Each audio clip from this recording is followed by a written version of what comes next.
Bonjour les enfants, cette semaine, nous allons lire la Parashat Ki-Tissa.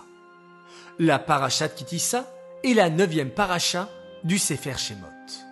Dans cette paracha, Hachem va demander à Moshe Rabbeinu de compter les béné Israël. Mais attention, on n'a pas le droit de compter les béné Israël directement.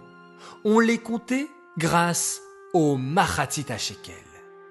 Hachem montra à Moshe Rabbeinu un demi-shekel en feu et lui dit « C'est cette pièce que chaque ben Israël donnera. » Chaque ben Israël donnait une pièce de Machatzit HaShekel et ainsi, en comptant les pièces, on savait exactement combien il y avait de béné Israël. Hachem sait combien nous sommes, bien sûr, mais Hachem nous aime tellement qu'il aime nous compter, un peu comme un homme qui compterait des diamants toute la journée. Pour Hachem, nous sommes des diamants précieux, et c'est pour cela qu'il aime nous compter. Dans la Parashat Ki-Tissa, Hachem ordonne de construire le Kior. Qu'est-ce que c'est le Kior? Le Kior était une belle fontaine, grâce à laquelle les Kohanim se lavaient les mains et les pieds chaque matin avant de commencer leur travail au Mishkan. Nous aussi, pour ressembler aux Kohanim, nous faisons le Netilat le matin et nous nous lavons les mains avec le Kéli. Dans la Parashat Ki-Tissa, Moshe Rabbeinu va monter sur le Har Sinaï pour recevoir les Luchot sur lesquels Hachem a gravé les Aseret Adiberot. Avant de monter sur le mont Sinaï, Moshe Rabbeinu avertit les béné Israël. « Je reviendrai dans 40 jours. » Hélas, les béné Israël ont mal compté.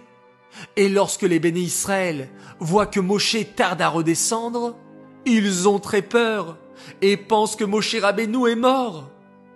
Que font alors les béné Israël? Ils vont construire un veau d'or. Les hommes apportent de l'or pour construire cette idole. Seule la tribu de Lévi et les femmes juives refusent de donner leurs bijoux. Elles ne veulent pas participer à la construction d'une idole. Les béné Israël dansent et se prosternent devant le veau d'or. C'est très grave, c'est de la Avodah Zara. Pendant ce temps, Moshe Rabbeinu étudie la Torah 40 jours et 40 nuits sur le mont Sinaï. Hachem lui enseigne les secrets de la Torah et lui donne les belles louchot sur lesquelles Hachem a gravé les Aseret Adiberot. Mais au moment de la faute du veau d'or, Hachem dit à Moshe Rabbeinu, « Descends de la montagne. » Moshe descend. Et quand il voit les béné Israël se prosterner devant le veau d'or, il lâche les louchot qui se brisent en 1000 morceaux. Hachem est très en colère et veut détruire le peuple juif.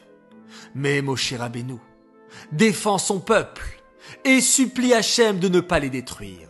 « Si tu détruis le peuple juif, alors efface-moi de ton livre. » Hachem accepte de ne pas détruire le peuple juif.